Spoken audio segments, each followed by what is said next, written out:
Welcome to the Real Estate Show on KMED. September 17th is our date. Pete Belcaster and Joe Brett, the real estate guys, with you. And thanks for joining us here on this mid-September of 2016. That is for sure. Well, we're both real estate brokers with John L. Scott in Southern Oregon, and we get together with you once a week here on KMED to talk about all sorts of real estate-related issues and topics. And, well, today is simply no exception to that, Joe. I got to tell you, because when you think about, when you drive around, you're showing properties and you see like a Belfort property restoration truck in front of someone's house, you drive by and you go, uh-oh, something's happened there. Right? You see those, or you have to make the call yourself that something's happened in your property and you need some help in fixing it.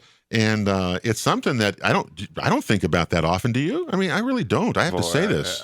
The whole restoration topic is, for a homeowner is not a pleasant one, but yeah. That's the most important. That's the biggest investment many of us will ever have in our life.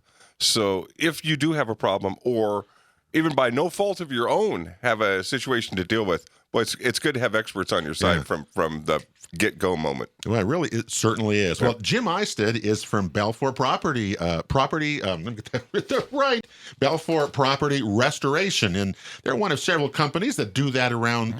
And Jim, what makes Jim special is that he teaches for the Rogue Valley Association of Realtors, who is presenting today's show. And so every time we get someone who teaches that realtors get to hear that information, we think our listeners also need to hear the same information. It would be really hard to get all our listeners into those little conference rooms where Jim teaches these courses to the realtors. Yeah. But great information that really, thanks to Arvar for us being able to pass that along, because I know a lot of people appreciate it today. All right, Jim, welcome to the show. Thank you so much, Pete, Joe. Hey, yeah, it's appreciate you guys having me. Well, we really do. And like I say, I don't think about restoration. I mean, you have insurance, you think, and it's done. I don't even think about those things. But just tell me about, first of all, you've been in this business quite a while, in the property restoration business. Been in the business about 10 years.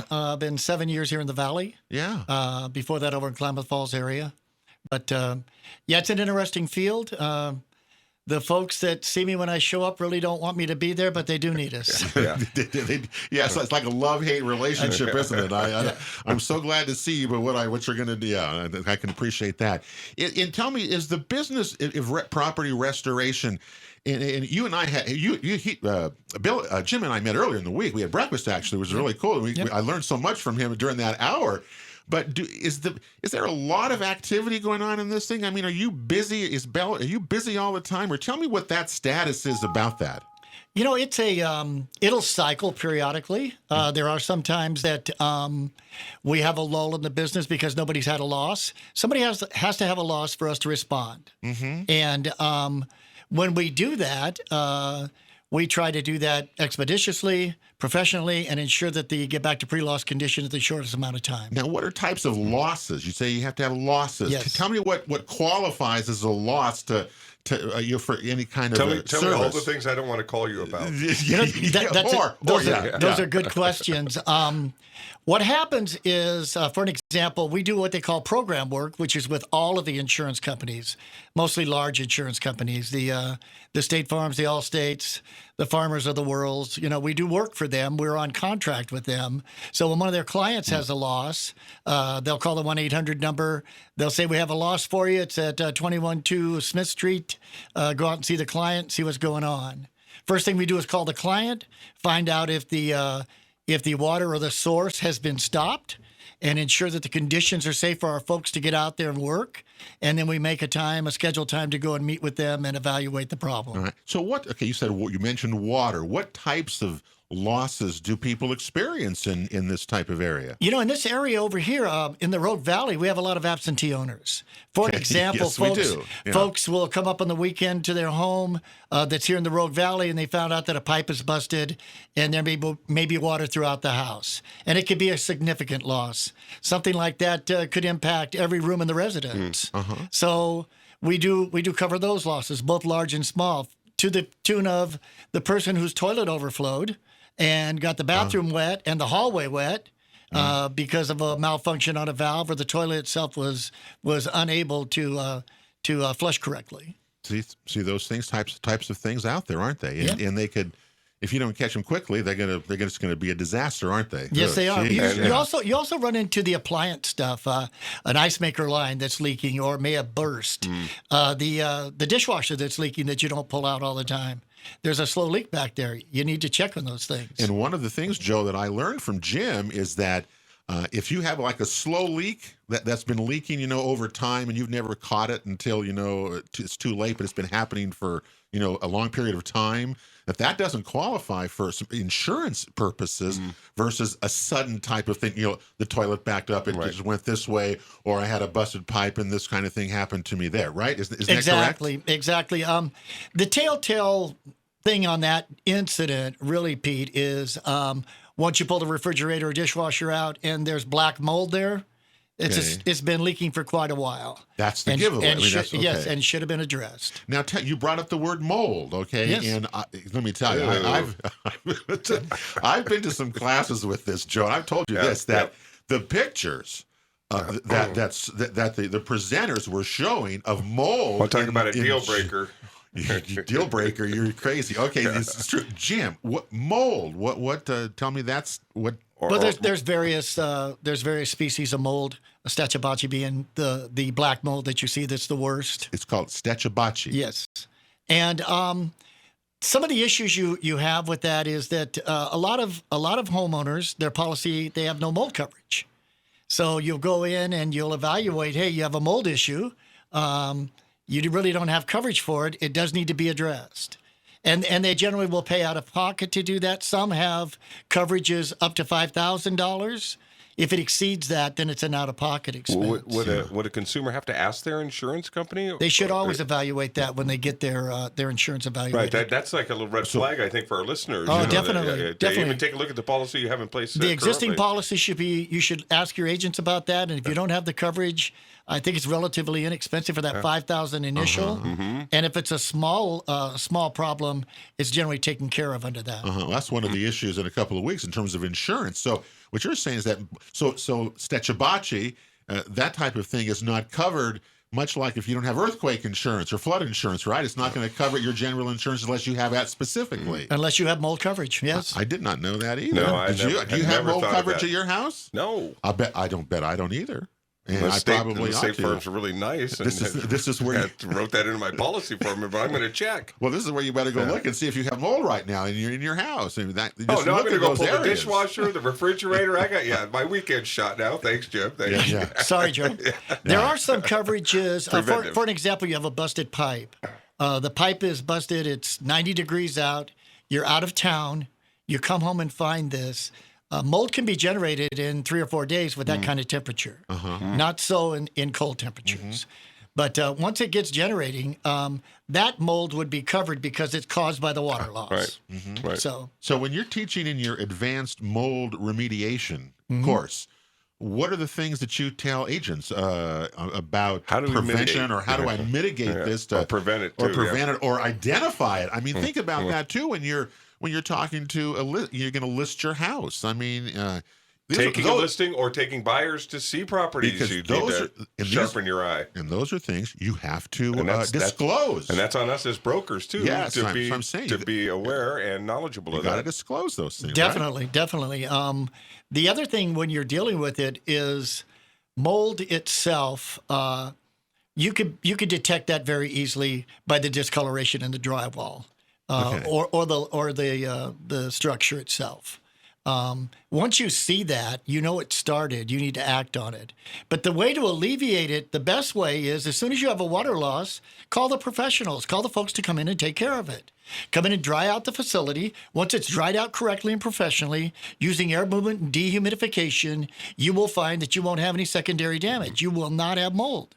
Okay. Mold generally occurs from secondary damage, a water leak that happens that hasn't been addressed. We're not equipped with the fans and the ventilation knowledge. No. And a box fan's not going to do it. You need professional equipment in there. Yeah. When I say dehumidification, I'm talking about a dehumidifier that goes in, takes the wet molecules in the atmosphere, condenses them, and then pumps it out and away from the home. So you're taking that moisture out of the air. The relative humidity might be up to 70, 80% in some rooms. You've got to get that out to the standard that you have outside. Mm-hmm. Now, in your world, have you tell us about some examples that you've seen of mold and problems? I bet that you've could seen. be a show unto itself, and some of the insurance calls that he's got.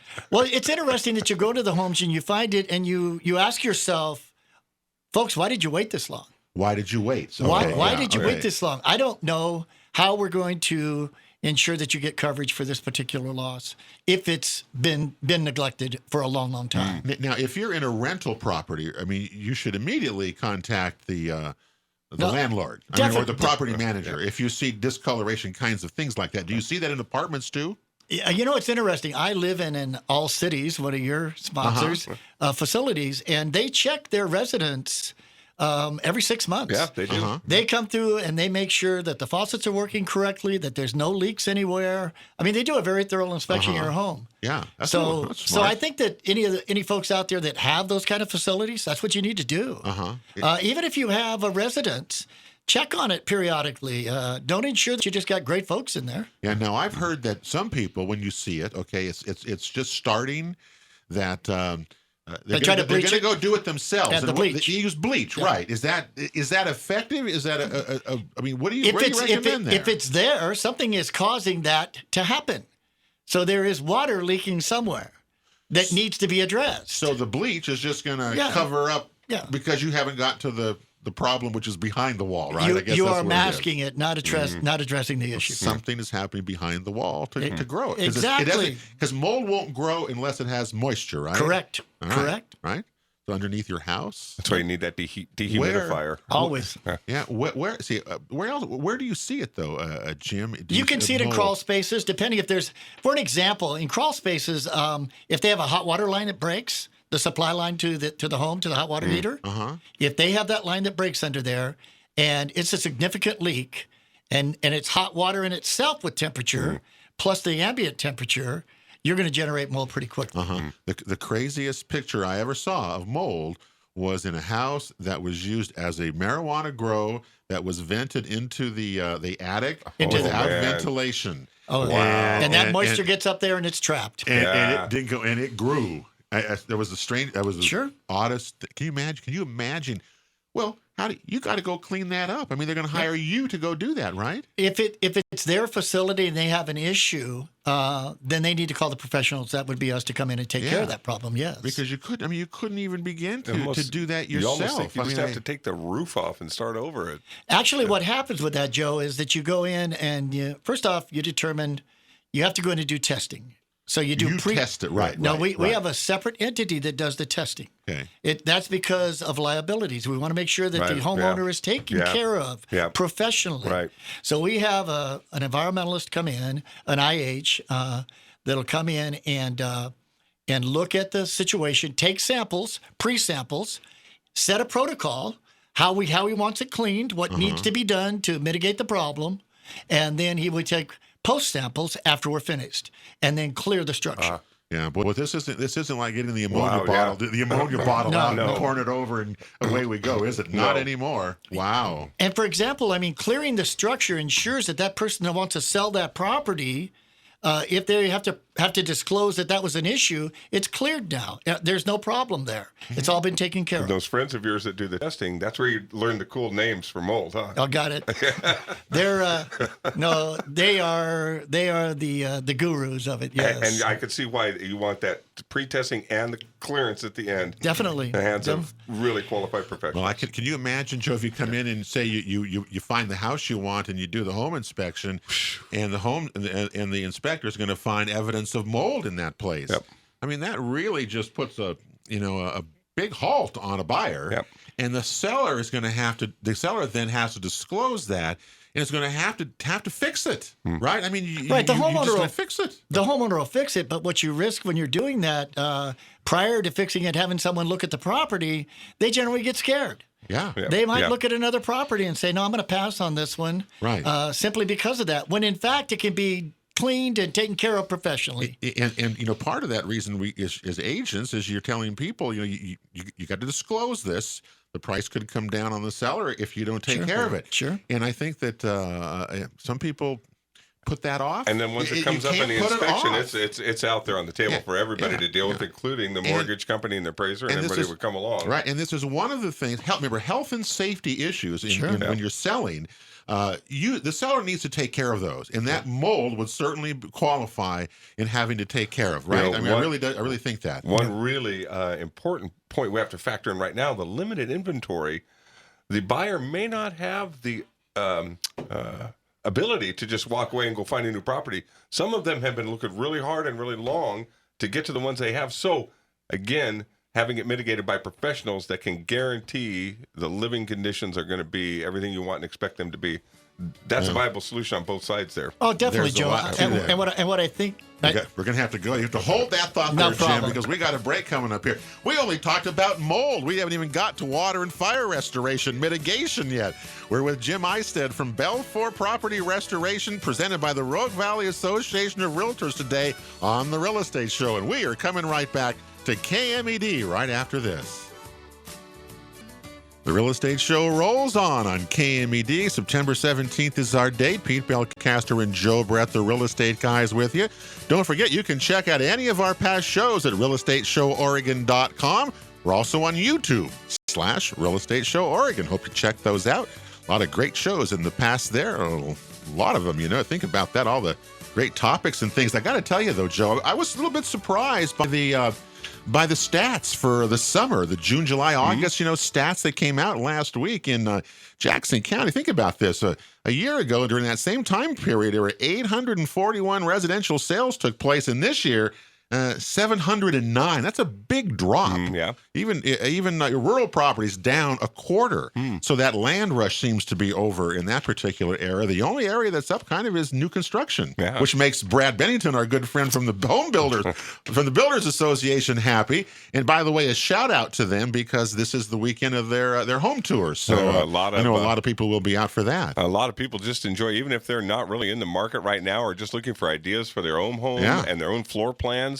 There are some beautiful homes on tour this weekend, and check out the Home Builders website and get the directions to all the great properties. It's also a John L. Scott open house extravaganza this weekend, and there's a lot of open houses, so it's a good weekend to go out and look. Today here on the Real Estate Show, we've been talking with Jim Eistedt from Belfour Property Restoration. Jim is an instructor with the Rogue Valley Association of Realtors in areas that I love the names, the advanced mold remediation, advanced water mitigation. There's a difference there. I bet you didn't even know that, Joe. And advanced fire restoration. All those things represent problems that you can have in your home or a business. I mean, we're not talking just homes, just businesses as well. Mold and cleaning up after dirty, messy fires. That sounds like a wet, dirty job. That's Jim, we talked about mold last time. Turn to fire for a minute. I think of fire as going to be like a big house fire that just destroys everything. But that's really not what we're talking about a lot. It's small stuff, right? It's just a lot of different kind of things that can happen. Sure, you can have a small kitchen fire that can impact the whole house. You'll have smoke travel throughout the residence. All of that has to be mitigated. At some point, it might even have to be what we call encapsulated, where we would encapsulate that with a paint substance or kills to ensure that that's not impregnated in the drywall if the drywall remains.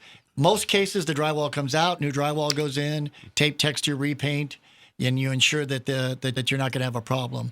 You also take a look at the structure once you get the drywall off to ensure that hasn't been impacted with smoke or have a problem back there. Once again, if that has, we do encapsulation and do some treating for it and re-drywall and go ahead and tape and texture. So there'd be like kitchen fires, you said, stoves. I'm trying to think of what else there might be that would... Again, you think about these things of where the problems might occur in your home, right? You got older fireplaces that back up. That fireplaces, fireplaces. Have you seen the rug in front of my fireplace? Yeah. Well, what's left of it? Yeah, it'll happen. You should be ashamed of yourself for still running a fireplace instead of getting in an efficient, energy-efficient wood stove. We don't even talk to you about that. You and I. That's why I don't live in Ashland. It's legal in Medford. We've disagreed on that for a long time, as you can tell. Anyway. What else is there? But you have those kind of things. You have electrical fires. Fires, okay. Yeah. Like caused by what? old wiring, a frayed cord to a lamp. Okay, those sure. kind of things. You might have a receptacle that has a malfunction and starts a fire within the wall. You can have a lot of issues that happen in various areas with fires concerned. Tell me, when you see fires, are they? This may not even make sense. But do you see them mostly in older homes, or do you even see fires in newer construction? Oh, definitely. In newer construction, you can have malfunctions. You can have a piece of wiring that malfunctioned back there that maybe not have been installed correctly, or just have a defect in it. You can run into those.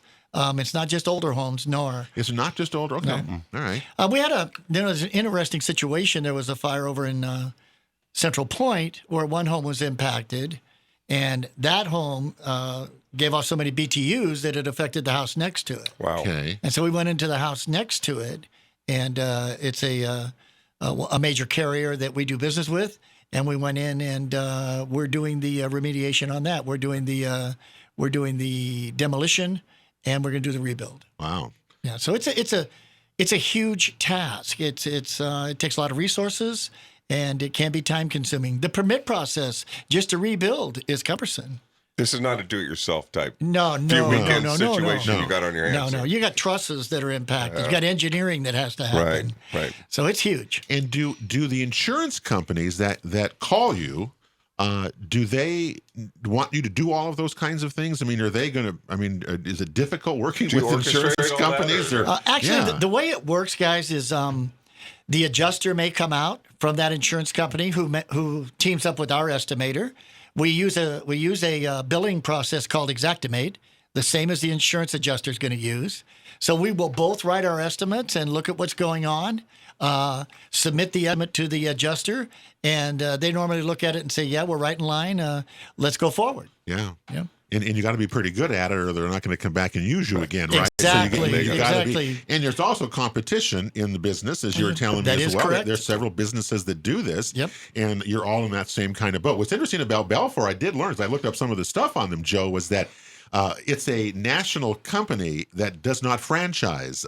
So, like, Jim doesn't work for a franchisee; he works for the main group, right? That is true? correct. It's I think we have 165 offices here in the United States. We got 5 here in Oregon. Yeah. You know, we go to Portland, Springfield, Bend, Klamath Falls, Medford. We're huge here in Oregon. Yeah. So what else are the things that now if I'm a homeowner, okay, can I call you if I notice something or I have something that needs to be your services? Certainly. Do you do that, Certainly. or do you have to go just through an insurance company? No. A homeowner has all the right in the world to call us directly. And we appreciate those calls because we can get there expeditiously and work with them immediately. And then we can even, once we find out who their agent is, I'll go and speak with their agent, let them know they're going to file a claim. They'll be calling you with that claim, and we're going to go forward. This is what they want done. And how often and what types of things would people call you ahead of time for? I'm trying to think without the insurance company, with that. Sometimes you don't want the insurance company involved, right? I mean, you can do this yourself or whatever, or you got a problem. Most of the time they want to know, is it beyond their deductible? And if it is, then they're going to claim it. My belief, this is my own personal belief, insurance is for catastrophic failures. If I have a $1,000 deductible, for example, and I have a $2,000 loss, I'm not filing a claim. I'm going to take care of it out of my pocket. Okay. Because, once again, here's the ding on your insurance record. Your rates more than likely may go up. I don't know what their policy is, but I don't take that risk. If I have a $20,000 loss, that's what I use insurance for. That's what I want. Yeah, exactly. Right. Yeah. Exactly. And you would come out then and estimate that for me and get all of that together before we may make those decisions, obviously, to do that, correct? I get direct calls from clients and agents. Yeah. And the agent will call and say, hey, I've got a client. They need some help right away. Here's their name. Please make an appointment. Go take care of them. And we do that. Yeah. See, they're different than a remodeler, okay? Say if I wanted to remodel something, a bathroom or something, you're totally different.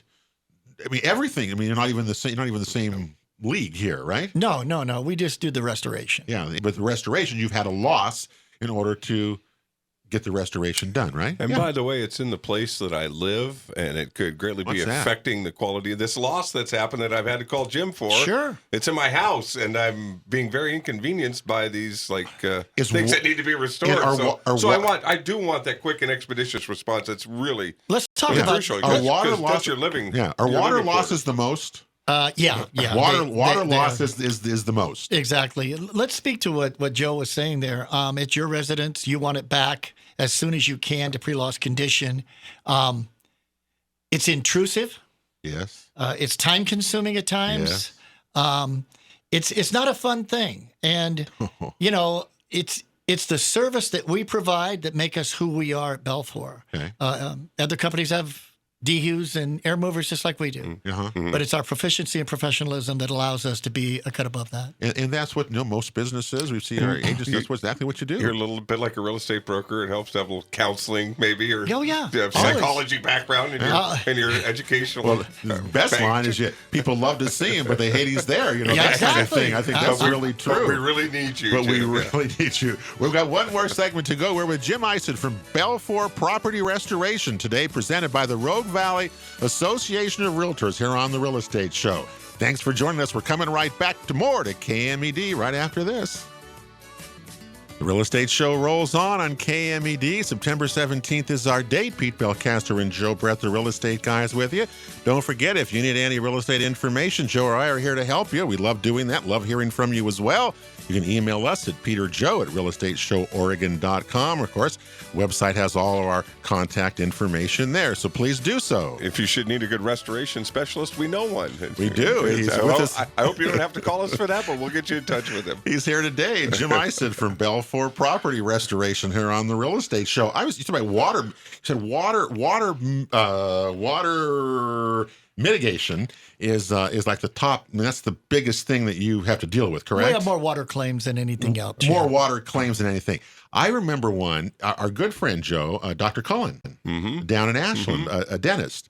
And I think you said you did this because I believe that was one of our clients. Yes, they were gone for a month and had water damage like for a month. Isn't that true? Yeah. And you guys took care of that. Yeah. Well, I was in his office. I couldn't believe it. But so you did that. Yep. The other is just recently, a more recent one. We just took care of the little pantry that had the automobile go through the building. Right. It didn't have to be a water loss. You can have impact or damage to your building, and then we come in and board it up and secure it. So you did all that. Yes. Okay. And fixed all that up then. Yes. And you think of Dr. Cullen's place that for a month, you'd think it would just be a total loss. That's amazing that you can even come in and save someone's investment like that without having to tear it to the what it is that it has to be a loss. Yeah. Yes. Okay. Yes. The loss there at the little pantry was by the guy, the accident. Right. Exactly. But it was a loss, not necessarily water or fire or mold or dust or whatever. Yeah. But that was the kind of thing it is. It was a negligence. Now, what about commercial buildings? I mean, there's thousands of those around. Do you also do that kind of work, or what about commercial buildings? Well, but they don't do mold. I don't know. Yeah, you can get mold in commercial buildings. Once you get in and start working in the building and discover there's been some things that have been going on prior to that loss, it could be another phase of the remediation. Do you do a lot of commercial restoration? We get commercial calls periodically. We're working on making that our focus this year. Quite frankly, I'm working with the school district, Medford School District, right now to see if we can get a basic red alert program going. A red alert program. Yes. Okay, tell me what that is. Our basic red alert program provides that facility with the insurance that if there is, say, a big freeze or they had a catastrophic failure of some sort, that we would be there and they get priority. Okay. So if you had, say, 10 facilities here in the valley that we had red alerts with, we would, if we needed to, we'd bring resources in immediately to handle all 10 of those facilities. So there was But they go to the top of the list. They go to the top of the list. You can skip the lines at Disneyland. That's exactly right. In other words, when you call, you're right. You get to skip the line. So you go right to the top of the list. I like that. Well, that makes sense. That would be like you said a big freeze or water damage or at one particular school or something like that. You never know what you're going to never know what's going to happen, I Well, guess. I mean, it's probably not that prevalent within Oregon, but earthquakes also, Right. if Yeah, that happened. yeah. We don't get the East Coast or Midwest, Weather. tornadoes, typhoons. Thank God for that. That's Yeah. why we're here.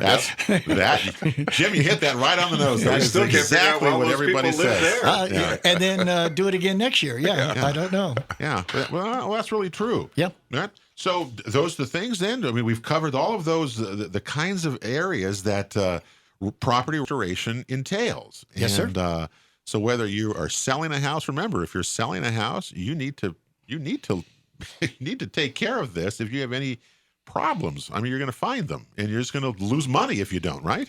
Here's the other thing that could happen, and it happens quite frequently, quite honestly, is home is listed.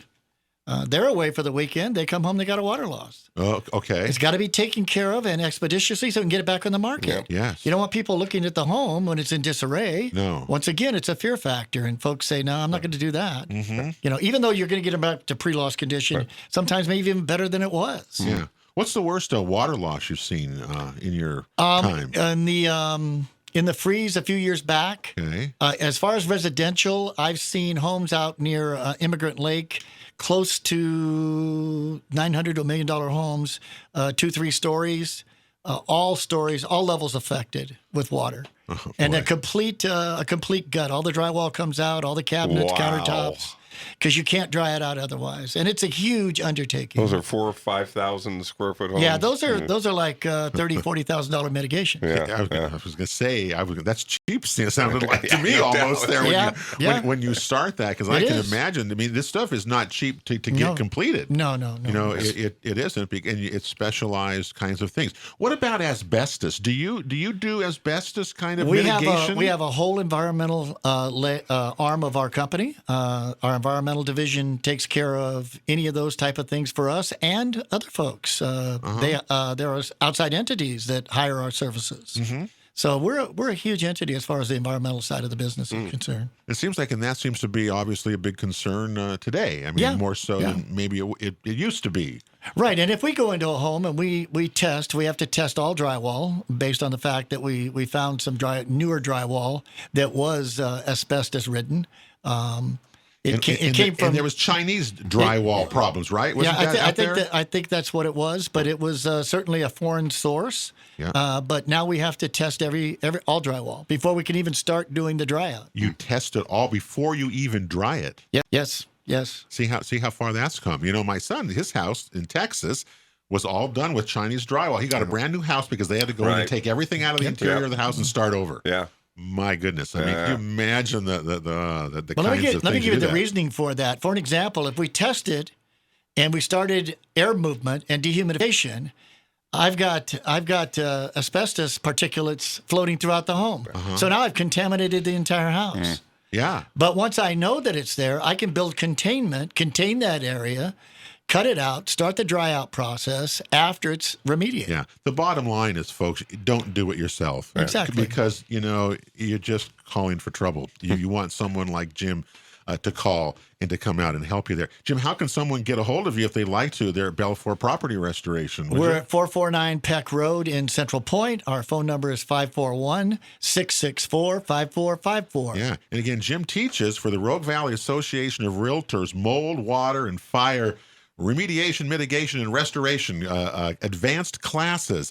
And so today we really wanted you to hear what he tells realtors, because as homeowners, whether you in that buying or selling or just a homeowner like we are, you want to know these things ahead of time so you can avoid problems and where to turn immediately if you have a problem. Right? And when you hear about the Rogue Valley Association of Realtors, it underscores the importance of this local organization that brings together our brokers from all the different agencies and gets them in the path of these experts that makes us better prepared to help our customers. All right, Jim, thanks a lot. Come back again, will you? Pete, Joe, thank you so much for this opportunity. All Great right, job. that'll do it for the Real Estate Show today. This program presented by the Rogue Valley Association of Realtors today.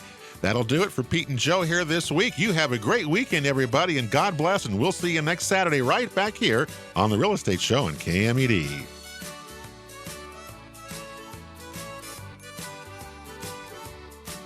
You've been listening to The Real Estate Show on KMED AM and FM radio, presented by John L. Scott Real Estate of Southern Oregon, along with All Cities Property Management, the Home Builders Association of Jackson County, Ditech Mortgage, the Jackson Soil and Water Conservation District, and the Rogue Valley Association of Realtors. For guest information or to watch a past show, visit us online at realestateshoworegon.com. Join us again next weekend for Southern Oregon's one and only Real Estate Show on KMED.